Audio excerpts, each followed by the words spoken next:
kabayan. Nandito po tayo sa Benigno Street, Tacloban City para mag-report sa pinakabagong balita sa nasabing sunog dito nga sa nasabing lugar.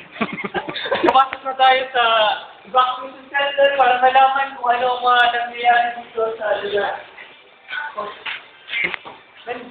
Ito po, nakikita nyo, isang nasunugan, naghahanda siya ng makakain ngayong gabi. Dahil sa kahirapan ng buhay, kitang-kita nyo naman yung pagkain niya, isang misay na lang yung tinitira. Kawawang pagkin, nahuhulog pa yung misay.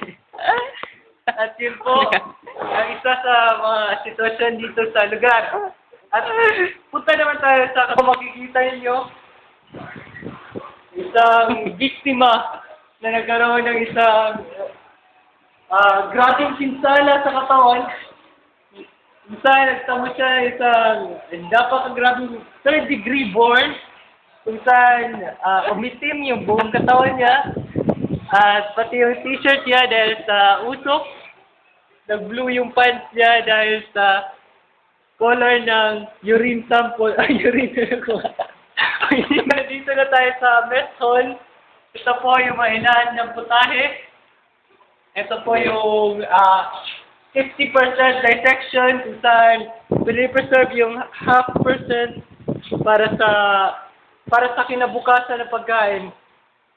Ito po, nakakalumit ko.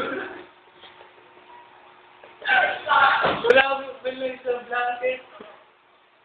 Hindi ko lang ito sa...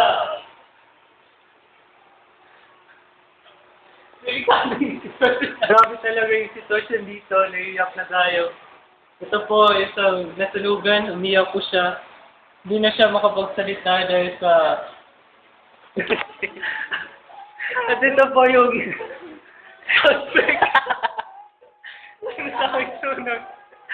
Dahil po sa pagla-laptop niya, naiwan nag-overload yung laptop niya. Kitang-kita naman nag-overload yung laptop niya na naging simula ng sunog na napakalaking sunog kung saan nagkaroon ng 1 milyong kataong patay at patay? At isang nawawala. Ito po yung nawawalang